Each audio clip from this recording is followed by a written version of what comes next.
The Department of Education will select the schools included in the pilot implementation or dry run of face-to-face classes in areas with low risk of COVID-19 by December 28, Malacanang said Tuesday.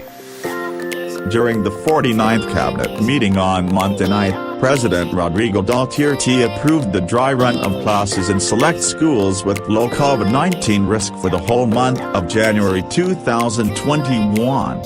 Presidential spokesperson Harry Roque said, Duterte approved the pilot implementation, knowing that the current blended and distance learning scheme is far from ideal, especially in areas with little or no access to computers and the internet.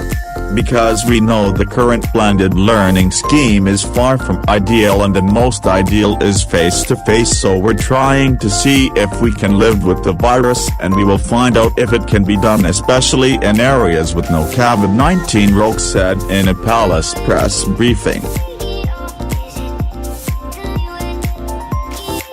Harry Roque said the timeline for the dry run of face-to-face classes is as follows: December 14th to 18th, 2020, submission by regional directors to the Secretary, through the Undersecretary for Field Operations, of nominated schools for pilot implementation or dry run.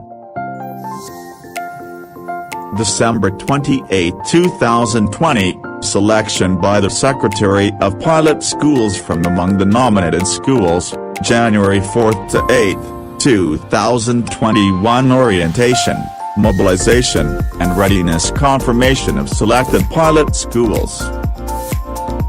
January 11th to 23rd, 2021, implementation of pilot activities, including joint monitoring by DepEd and the COVID-19 National Task Force. January 25th to 29th, 2021, submission of regional reports on the pilot implementation, evaluation for the final recommendation to the President. Roque, meanwhile, reminded the public that face-to-face classes will not be compulsory. He said submission of a parent's permit for the student to participate in face-to-face classes will be required. This is only a pilot test and it will only run for 1 month. Nobody will be forced, this is voluntary. There should be approval from parents, and besides this, the local government unit should also approve. If the LGU rejects it, we won't force face-to-face classes, he said. Currently, learners nationwide study through the different distance learning modalities that the DepEd has set up: modular, online, television, and radio-based instruction learning.